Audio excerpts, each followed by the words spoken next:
All right.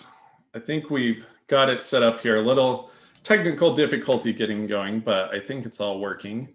Welcome, everybody. Thank you for taking some time tonight to join us on for this info session. My name is Tate, and I'll be helping run some of the behind-the-scenes technical aspects here tonight. So if you have any questions, please drop them in the comments. I'll be monitoring them, and we'd love to answer all of your questions. With that said, I will turn it over to Rochelle, and she will take us through our overview of Prenda. Thanks, Tate. So super excited to be joining all of you that are tuning in from Caddo Parish. Took me a while to realize it was not Caddo Parish, so hopefully I'm saying that right. And just really, really excited about bringing Prenda. I'm going to share sort of some like the story behind Prenda, and then we have a couple of people with us that are going to share why they how they're involved in Prenda and why. And then I'll kind of go through an overview of the model so you can see what this is all about. So Tate, I'll go ahead and have you start the slides.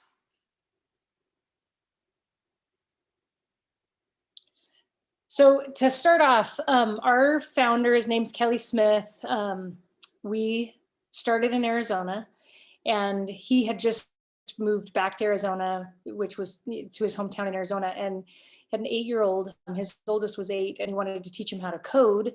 And so he's like, well, if I'm going to teach him how to code, I should teach other kids how to code. So we went to the local library and asked the librarians if he could put on a free computer programming class for kids in the neighborhood. And they're like, sure. So he and his kids made these signs that said, come learn how to make a video game. And they put them on the telephone poles in this neighborhood. And on Mondays from 3:30 to 5, kids started coming. So this was back in 2013. And there were a couple of interesting things that happened in that time. One of them was this, he's been doing this for a little while, and there's a kid that comes in that's in 5th grade, and he hates school and he hates math, and he's building his video game, but he's Googling trigonometric functions so that he has the right trajectory for his rocket. And it just was this like moment for Kelly of this idea of like, and the other thing really early on when he was very first starting, he had prepared lessons, and he found that when he went to the whiteboard and like described something and turned around and looked at the kids, he felt like the Charlie Brown teacher, like they were hearing him as well as the Charlie Brown hears his teacher. So he kind of realized that he needed to do things other than like standing in front of kids and telling them how to do stuff. So that was sort of the beginning of it. And then as the Code Club did really well, other libraries and municipalities wanted to add like this as one of the things they were offering. And so in almost all of those places, Kelly found somebody who knew how to code to run the program. And then in this one, on the east side of our city, on this one library, they didn't have anyone to run it. So 2 like older librarians that weren't very technical said they really wanted to do this. And so he's like, well, here's how you do it, and gave them sort of the program for it. And that Code Club had the most success of all of the Code Clubs as far as like participation and kids showing up and bringing their friends. And as they thought through sort of why that would be, the conclusion they came to is that if the adult in the room doesn't have all the answers, kids are really, really empowered to figure things out for themselves. So this learning was really foundational to what happens in Prenda. And it's interesting because I learned about Prenda a little over 2 years ago. I tell the story as walking down the street, minding my own business, and ended up walking with a woman that I sort of knew in my neighborhood. And she told me that her daughter was at a school in Kelly's house. And I knew Kelly, and I was like, I didn't know he had a school in his house. And so I talked to him that day. And when he explained to me what he had created in Prenda, so I was homeschooled back in the early 80s in rural Arizona when nobody had heard of it. I've taught in public, private, and charter environments. The most recent teaching I did was high school math in a charter school.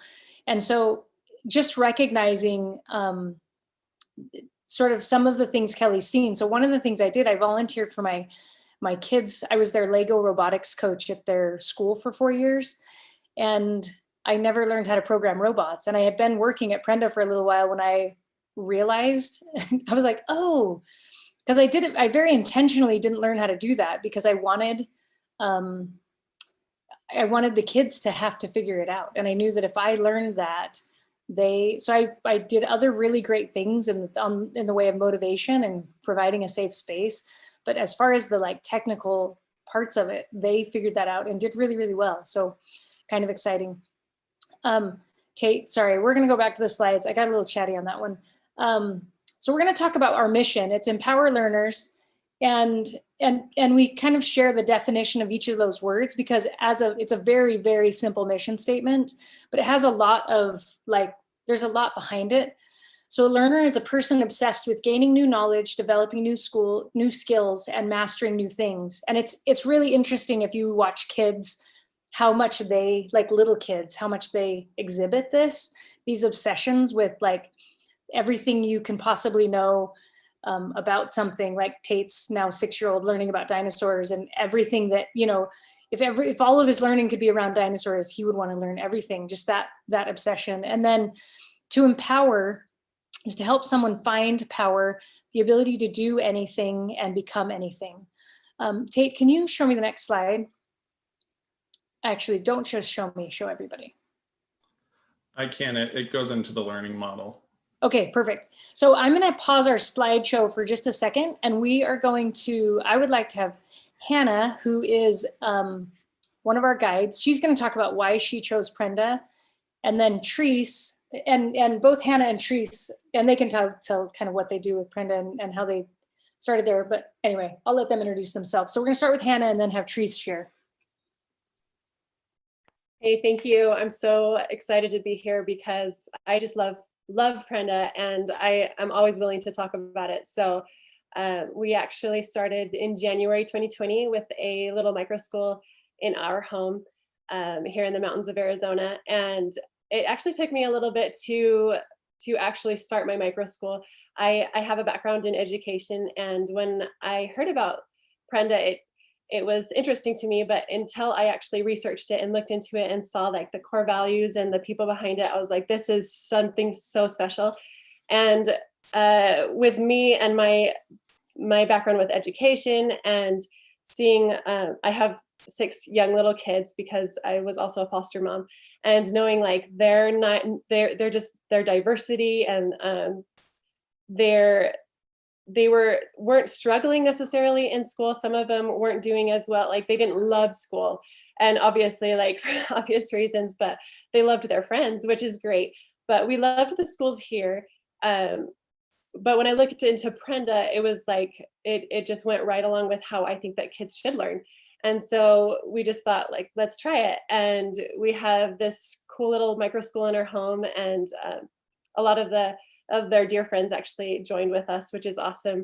And we're still running it today. And my kids and all of the students that have come in, we just have formed this incredible bond. And I have seen just their confidence of learning be so inspiring, and being able to see my kids, like even my students, they don't even want to leave after we're done with our micro school during the day, because we get done at about 1:30 and they're like, wait, like I don't want to head up.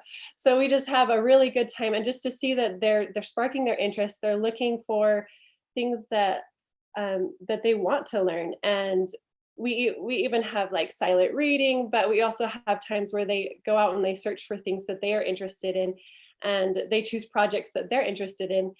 And it really has it has been the most amazing thing for our family, for our kids, for the students that have come in. And so yeah, I'm so excited to be able to share this with anybody who's willing to listen.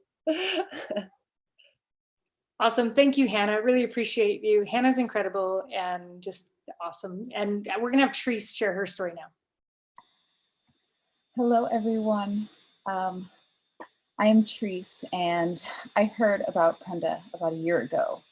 And a friend called me up, and I told a friend about it, and she called me and was like, there's a conference tomorrow, we have to go. And I showed up at the conference, not knowing really what Prenda was, but at the end of the day, I was completely sold. I was like, this is what our kids need. And this is everything that I didn't know that I was even looking for. And I absolutely loved it because I have a 9-year-old, a 7-year-old, and a 3-year-old. And we started off homeschooling, and it was overwhelming. And I didn't know really where to start, what to do. And so I just put my kids into public school. My son went in as a bright learner. He'd be like, Mom, give me math problems for fun, like that type of kid. We have to force him to stop reading at night. I'm like, okay, put the book away. And he just loved learning. And when we put him to school, we saw that love for learning start to dim until one day it just completely went out. And he came home with like having a mental breakdown, like crying tears, talking about, I don't like this. Like, what's the point of grades? And my husband and I, we were taken aback. I'm like, wow, this is not my kid.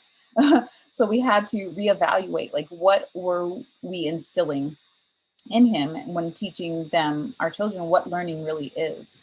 So when I saw Prenda, I was like, wow, this is transformative. I have to get in there. I have to do this. So we started doing the homeschool model and Prenda family with my kids, and that spark in my oldest son just reignited.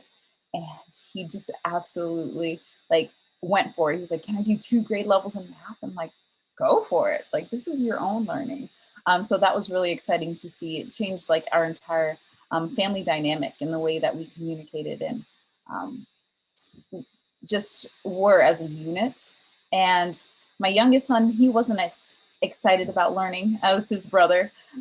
He was like, oh, I get to choose what I learn. I'm not going to do anything at all.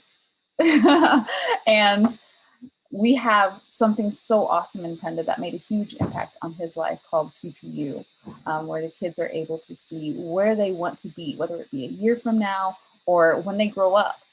So he had his future you. I'd say, hey, go have that conversation with that future you. And that accountability piece was really huge in getting that spark that we see when kids come through Prenda.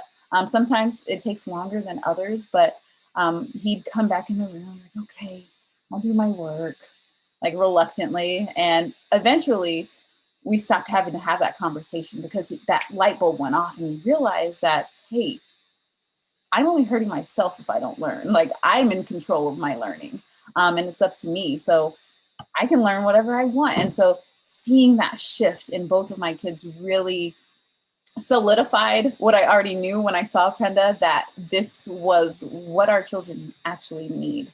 And that's what's going to help thrust them into success and thriving in their life. So I'm super excited to just be a part of this movement. And that's our story in a nutshell. Oh, wait, it's not over though.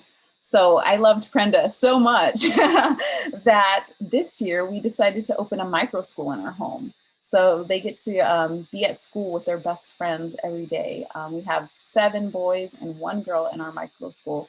And it's just fantastic to see them just thriving together. So it made an impact in my family, and now it's impacting other families in our community. And just seeing this program and for what it is, it's not just changing kids' lives, it's changing families in general. So, and communities from that. So I'm super excited just to be here. And my role on the Prenda team is in equitable alliances. So I'm excited to be able to give these resources to those who need it, those who just aren't able to have the resources. And that's where my division comes in, is where we can find that for every and anyone. And I know our goal at Prenda is to give every child an opportunity to have what my kids had, in that spark, in that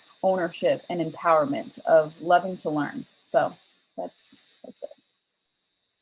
Thanks, Therese. You guys can see why I like working with all of these people. It's really fantastic. So I'm going to kind of walk you through the model, and I'm going to do a very, very quick, Tate, I'm going to use the slides and do this really quickly, and then I'm going to go into a tour of Prenda World. So Prenda World is our software where our kids where our kids log in. There's a portal for guides and a portal for parents and a portal for students. So I'm gonna walk you through. Our day is broken down into 3 parts: conquer, collaborate, and create. And really briefly, let's go through these next 3 slides just really fast, and then we'll kind of get deeper into it. So you can just kind of see what conquer looks like. This is Kim. She's this incredible guide of these 8 students, K2.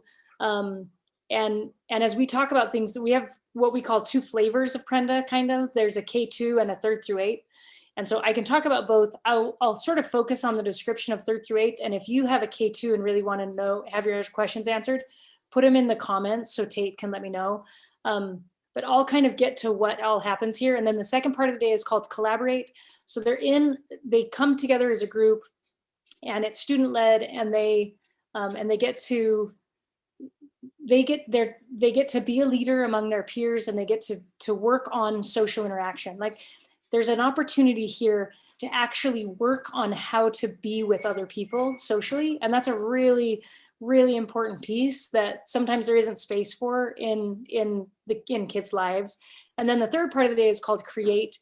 It's project-based learning, and we have a library of creative projects that they can do. I love this picture. I love this class. And so it's very, as you can see, those are things it does. So Tate, if you want to stop your share, and I will start mine.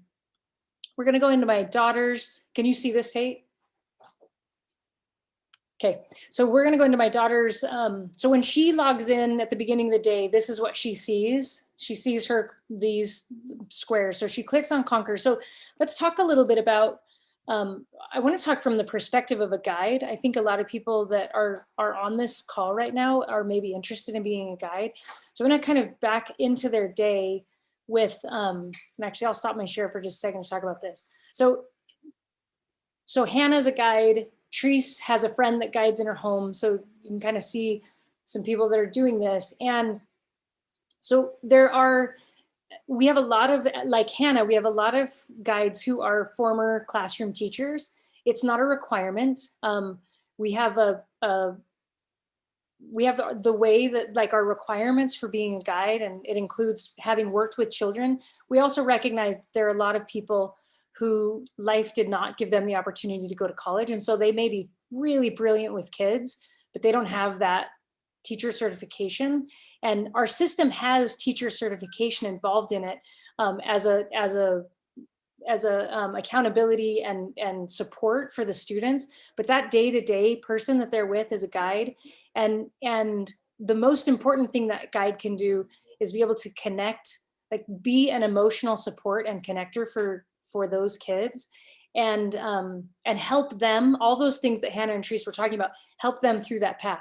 So at the very beginning of the school year, they have a GPS meeting, we call it. So guide, parent, student, and the student's driving, and it's like, where are you and where are you going? And so, so when they go into our classrooms happen oftentimes in homes, churches, community centers, tutoring centers. There's a variety of places that micro schools can happen. So the guide identifies a location. Let's say, like, Hannah has hers in her home. So Hannah has her students come in. The very first thing they do at the beginning of the day is a community circle. So they connect with each other during that time. And then they share with each other their goals for the day in reading, writing, grammar, and math. And so when you look at, like, this is my daughter, she can click on math, and her goal, she's a 5th grader, and she's been below grade level in math. And so at the beginning of the year, she made the goal that she wants to be at grade level. So she was going to have to make up a year of math this year. And so she's done 88% of 5th grade this semester. She was hoping to finish by December 17th, which is tomorrow. That's not going to happen, but she's kind of counted the days that she has until the beginning of 2nd semester, and is setting out a path for herself to be able to finish 5th grade so that she can finish 6th grade next semester. And she set this goal at the beginning of the year. So it's been really exciting to watch, like, her own that. She came home today. I have an 8th grader as well. They both came home today, and they're like, hey, can I do some con? Like, what kid comes home from school without being assigned and is like, hey, can I do some more math? Because I want to do more than I did in school today. So I love that. And then, so we use things like Khan Academy, Dreambox, Zern for math. It's really important that our tools are both mastery based, because one of the things that's important is, I'm going to go back and forth from my chair. So one of the things that's really important to understand is, like, I was a high school geometry teacher, and what I found was my students that struggled, very rarely the struggle was about a geometry concept. Most often it was a gap that came from 4th, 5th, or 6th grade math, where they just couldn't compute something quickly enough to stay with the class, fractions, integers, something like that.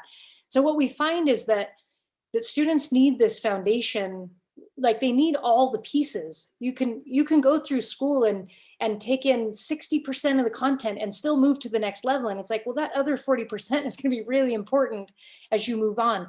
So in Prenda, if you're a 5th grader who's capable of 7th grade math, you're going to do 7th grade math and work through that as quickly as you can and want. If you're a 5th grader who has gaps back in 3rd grade, we're going to back that up, and Khan specifically does a really good job, and actually all of our tools, of helping help a kid figure out what they know and what they don't know. We talk about the learning frontier a lot at Prenda. And so the goal here is, because it's really difficult to teach a group of kids and meet all of their needs at the same time. And so we've decided to very responsibly use technology to help us with that. And the technology can keep a child exactly where they're learning. It really isn't learning if you already knew it. And so the learning frontier, especially if you have a student or a child who like always knew what was coming in school before they got to it, that beginning of Prenda is going to feel very uncomfortable for them, because they haven't been at their learning frontier before. They've always already known the content before it came to them. And so taking them to that learning frontier and helping them like burst through that.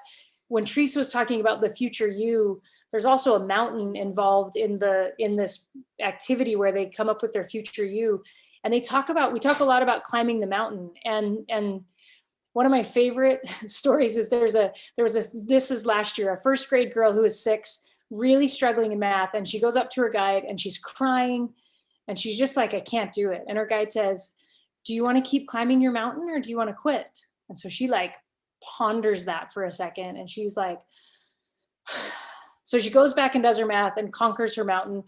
And about a month later, her mom was really struggling with something. And her 6-year-old says to her mom, are you going to keep climbing your mountain or are you just going to quit? And just like seeing that ideology like start to reshape kids. And Teresa talks about the impact Prenda has had on her family. And Hannah, it's interesting what happens as a Prenda parent. You start to look at like choice and autonomy in a child's life different when you're in that parenting situation. So it's really important to understand that Conquer Time meets a kid exactly where they are. And then if they're below grade level, they have this opportunity to create this series of goals, that, like this bigger goal that they're taking bite-sized chunks out of every day, and it's manageable and they can cover. My 8th grade daughter will have, by the end of the year, if she stays on the pace that she's on, because she has some pretty significant gaps, she'll have covered 3 courses of math this year, which is crazy. But it's like it's a doable thing in these bite-sized chunks that she's doing. It's really, really exciting, because she specifically viewed herself as dumb because she didn't have these math skills. She thought she's looked at herself as dumb, not just in math, but in other subjects. And as a parent, there are very few things more difficult to like address with a child than they're dumb. And so to be able to see that shifting as she gains the skills and knows that it doesn't have anything to do with her brain, it's just acquiring certain skills, that's been really helpful for me as a mom.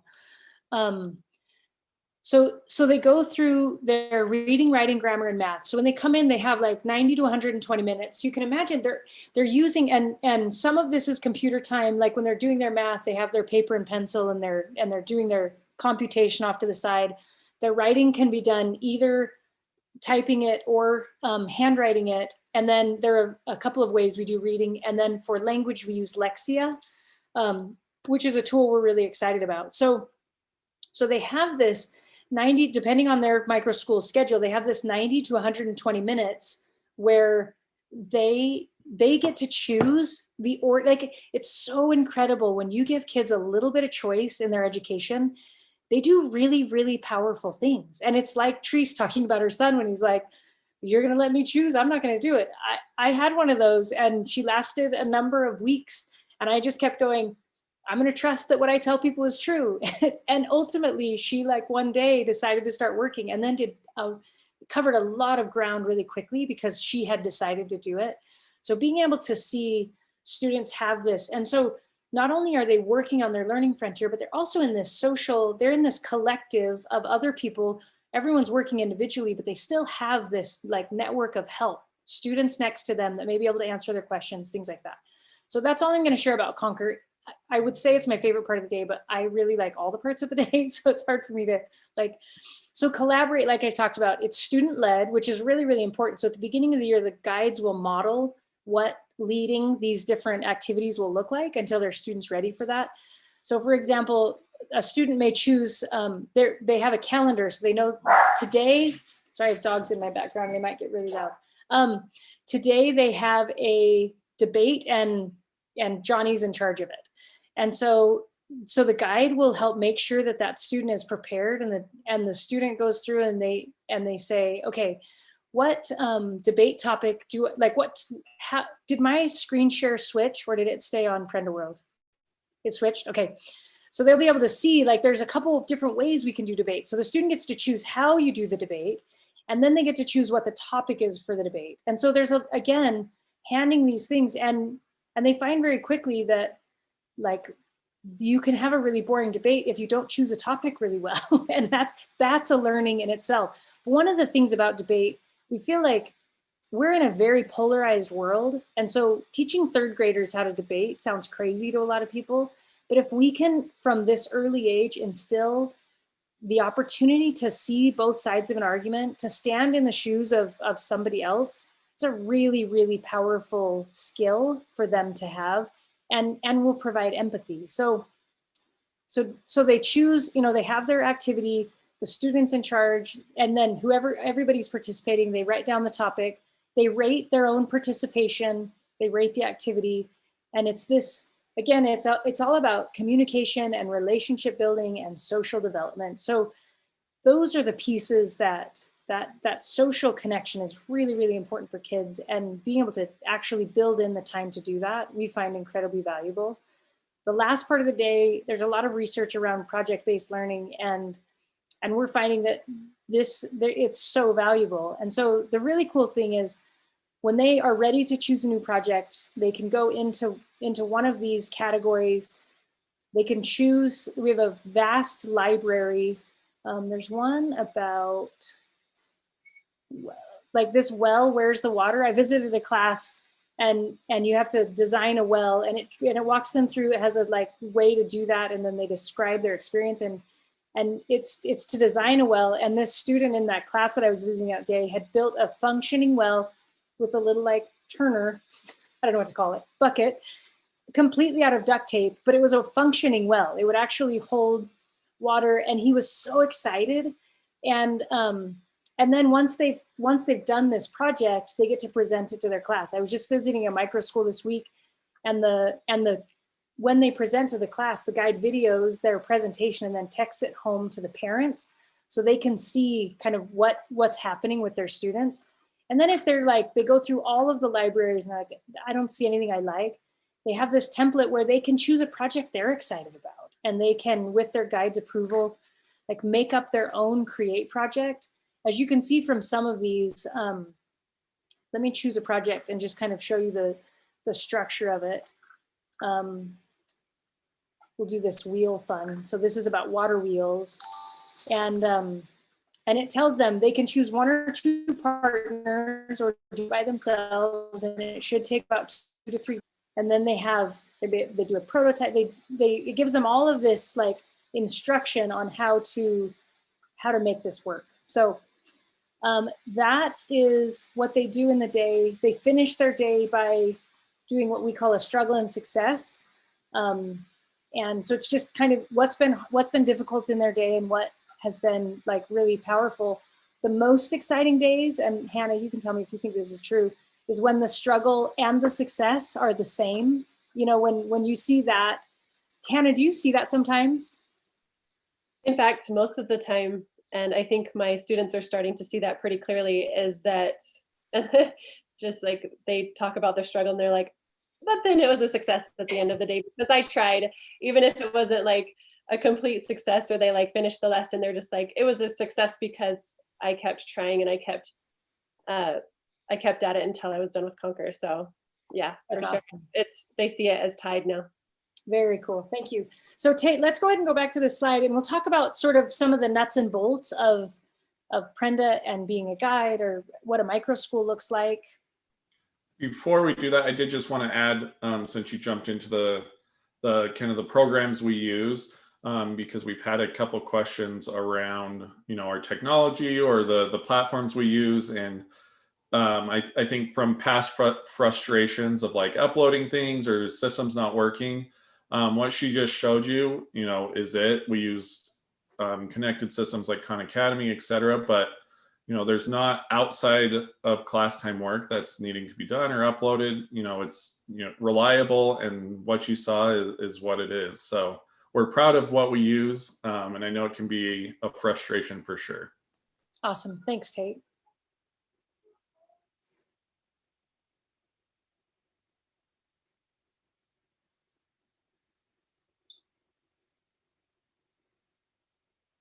So our core values, they're critical to everything that we do, both as student, as guides, as people that work for Prenda. This like permeates who we are. Like I would say these are part of my DNA. So start with heart, dare greatly, figure it out, foundation of trust, and learning over comfort. And as you can imagine, students encounter every single one of these every day. Like that's and same with guides and same with us. And foundation of trust is key for students to trust their guides. We talk a lot about armor when we talk about Prenda and the damage that's been done to students in an educational environment and the ways that they have what we call armor. Brene Brown talks about armor as well. They've kind of like hidden a part of themselves because it's been damaged.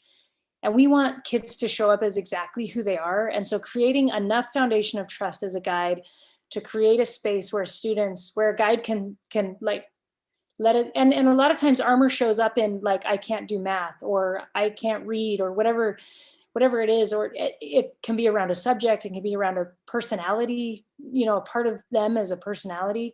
And so the guides being able to create that space where they're inviting the students to take that armor off and letting them understand that they're safe in this place is really, really powerful. So I'm going to talk about the details of the micro school a little bit. So if you're in Louisiana and want to connect with us, prendaschool.com/Louisiana is a great way to do that. And then we'll be able to get in touch with you and kind of answer more questions. Is there more, Tate, or did you need to? No, that's all of the official slides yeah. we had. So if you want to talk to some of the details of Okay, what microschool looks like in Louisiana and being a guide.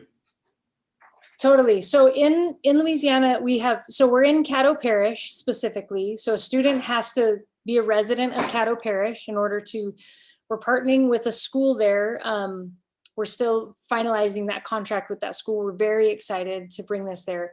So if you're interested in being a guide, here are the details. You'll provide a space, whether it's in your home or in your church or in a community, like I said earlier, and you'll find students. And sometimes you may not have enough students for micro school, and we create opportunities for parents and guides to find each other in the same area. We do a background check and have a fingerprint clearance card for our guides, as well as some safety pieces around the space that we do an inspection and all that kind of stuff. And then we train the guides. So we have guide training. We provide that. There's no cost to guide training. And it's this really fantastic, it's combination of working on your own through text and video lessons, and then having a series of live virtual training events. We like to tell people that they need about 2 weeks to go through training. And then once training's over, we have a guide mentor program where we will continue to coach and support guides, all the guides through their process. The compensation, the pay for being a guide in Caddo Parish will be $300 per student per month. Our micro school is a minimum of 5 students, a maximum of 10. And so, and we really like it to be in a 3-grade range. So like K2, 3rd through 5th, 6th through 8th. However, we have every variation of that exists. The bigger the range, the more challenging it is. So we allow a bigger range. We give a lot of warning about the challenges of that. Some of you on here, I'm sure, are homeschool moms that have been managing that range for a long time. So you know, and you feel equipped for that. Sometimes that happens because there's nobody close enough. There are no other micro schools. Oftentimes, some guides will be like, I can do this really big range. And then the next year they're like, find a friend and split it in half and share in the share in the duties to like kind of minimize that range. And if you're a parent, and there's a couple of if you're a parent, I would say the first question to ask yourself is, can I be a guide? Do I want to be a guide? Is that even a possibility for me? If that's a yes, let's talk about that. If you're like, I can't be a guide, I would invite you to think about your network of people. Like, who would you be most excited about having your children do this program with, and tell them about Prenda and see if they'll be a guide. So there's a lot of power in having an existing relationship of trust with your guide. It's not necessary. You can meet a guide that you didn't know before and end up in a really incredible relationship with your child and that guide. It's just helpful if you know them going in. You have this deeper sense of trust. And so we will be enrolling students. We need to, if you want to be a guide, we need to have you in training by the very beginning of January at the latest. The one thing I will say is this is a limited partnership. And so we're limited in the number of guides that we can have join us this semester. And so if you're really interested in this, get in touch with us as soon as possible and sort of like get one of those spots. We may not fill them up, but based on the interest we've had, we may. And so I think, if this is interesting to you, I would get started right away. And if you're a parent and you can't guide and you don't know anyone that can guide, reach out to us, and as guides come in, we can sort of help with grade levels and geography. When we start in a new area, people sometimes have to drive a little bit further. They may have a wider range of grade levels, but we still make it work. So we're just really excited to be in Louisiana and have this start. And we've talked to some people that are planning to guide and are very, very excited about it. So I think, Tate, unless you can think of something really obvious that I've missed, I think that's it. And if we have any questions, we can answer those. I might have missed it in watching some of the questions. Did you touch on the hours for guiding and like micro school hours? No, so our micro schools meet for 20 to 25 hours a week. And so whether you do that in a 4-day week or a 5-day week is up to you and the parents that are involved. So just know so it ends up being, if you're looking at, what this would be in an hourly, it's about $30 an hour if you have a full class. So $15 to $30 an hour as a guide, and it's free to parents. So I guess talking about the relationship. So we have this school in Shreveport that we've partnered with. So you would enroll your students into that school, and they will be a student of that school, and that school is offering the program of Prenda. So just so you know how that relationship works. The students will still take state standardized tests. We feel we have no problem with assessments. I know that there's a lot of anxiety around that. We don't have an issue with assessments. We have an issue with the weaponization of assessments. When assessments are used in a way that becomes unhealthy for children and adults, we don't agree with that. So we don't teach to a test. We'll help our kids be ready, but we don't spend time in test prep. We want to know where they are, and we want to know what they're doing, and we don't want to cause them any damage in the process. So those are some of the things that you need to know as far as enrollments and what this looks like. So actually, Tate, before you talk, the first thing that has to happen before you can enroll is you have to have a guide. So if you're a parent that you're like, okay, I want to do this, there needs to be a guide that you're associated with before you can enroll in Prenda. So just kind of be aware of that. Kate, now you. Thanks. You touched on the first question we had, which was costs. So it is free to all students, all families. With that, we had a question, and we've actually gotten a couple times from Sierra and Stephanie. They were asking about Prenda Family, or if you need more of a homeschool type situation. I know we had some messaging around that, but can you talk to that and as an option? Yes, we have that in Arizona, and in our partnership, we actually didn't talk about this, so I just need to confirm that that's a possibility with our partnership in Shreveport. So if that's a question you have, Tate can take down your information, and I can find that out in the next day or two and let you know. Awesome, thank you. Stephanie asked, what if your child is severely dyslexic? That's a really great question. We have a lot of kids that are dyslexic in our system, and I would be curious about grade level and where in relation to grade level, but I would love to tell you a story about Sean.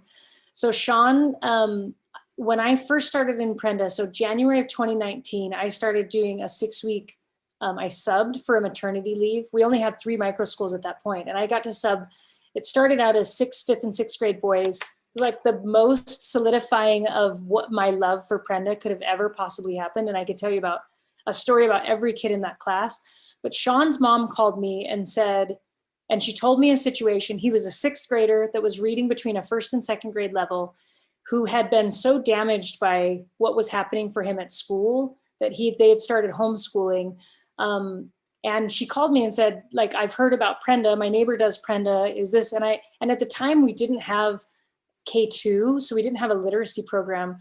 So I talked to her and I was like, don't enroll him. I have no idea if we can serve him and his needs right now. And I was like, just bring him. And at some point we will both decide if this is a good fit or not. So she started bringing him, and Sean is this just humblest, coolest kid. And he came in, and the beginning of the 2nd week when his mom picked him up, he got in the car and he's like, Mom, they like me. And like, that was step 1 for him. Like, it was just such a big deal. And then the really powerful part of like that Conquer Time relationship as a class, we had chosen a collaborative math goal. We decided to, they were all doing Khan Academy. It was like, how many % can we collectively get in Khan Academy in this time? And when I watched, so Riley was in 6th grade doing 8th grade math, and he would mark down on their chart they made that he'd gotten a %. He got celebrated the same as when Sean did it as a 6th grader in 2nd grade math. And I was like, that is so powerful. And so I didn't answer your question about dyslexia specifically, but in our literacy, so we've created our own literacy program for K2, and then we use Lexia as a secondary supplemental. And so this literacy program, we're finding it's Orton Gilliam based if you're understand sort of that philosophy with phonics. And so we have this program to help with that. I talked to Sean's mom today because the next year she became a guide. And so she guided one of my daughters last year and is guiding my 8th grade daughter this year. And she was telling me that Sean, in his church, like kids sometimes, like teenagers sometimes give an address and that like a speech at the church. And he wrote out and read his speech in front of his whole congregation at church. And I just was like, so looking at him a year and a half ago when he came in, or 2 years ago when he came in, and hearing that, I was just like, yes. So I would say we have a lot of tools. We have some guides that work in our system that are experts on dyslexia and have created a lot of tools around that.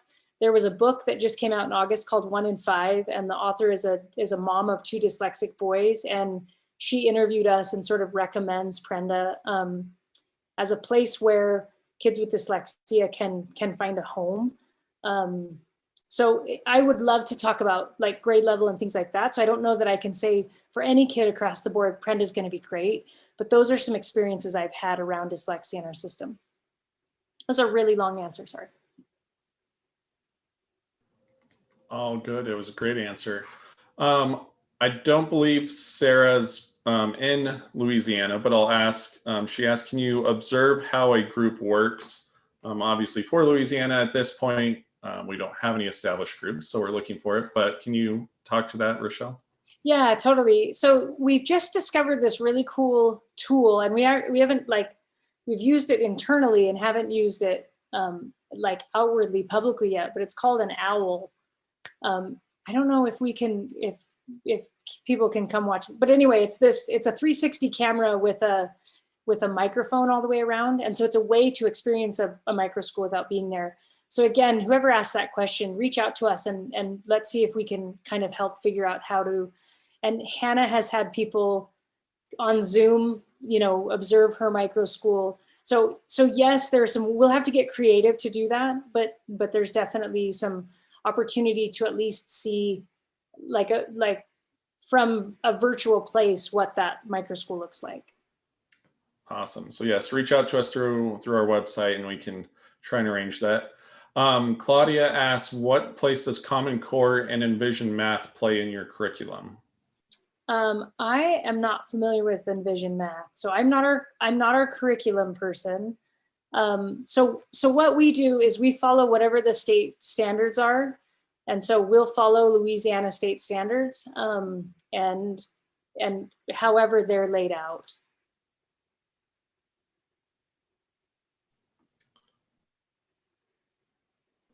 And Claudia, I think, is with Andrea. So Claudia, I'm glad you're here and I'm glad you're asking questions. See, a question just came in here. It says, I have often been a teacher's aide in K-5, and the school I work at uses the whole language approach to learning to read and write. Is this compatible with your program? My understanding is what we do is not whole language. It's more phonics based, which I think is different. If I understand what whole language is, again, I'm not a curriculum person, but my understanding of whole language is that it's different than a phonics based system. And so, kind of depending on how it wouldn't hurt anything to have you come in and learn this.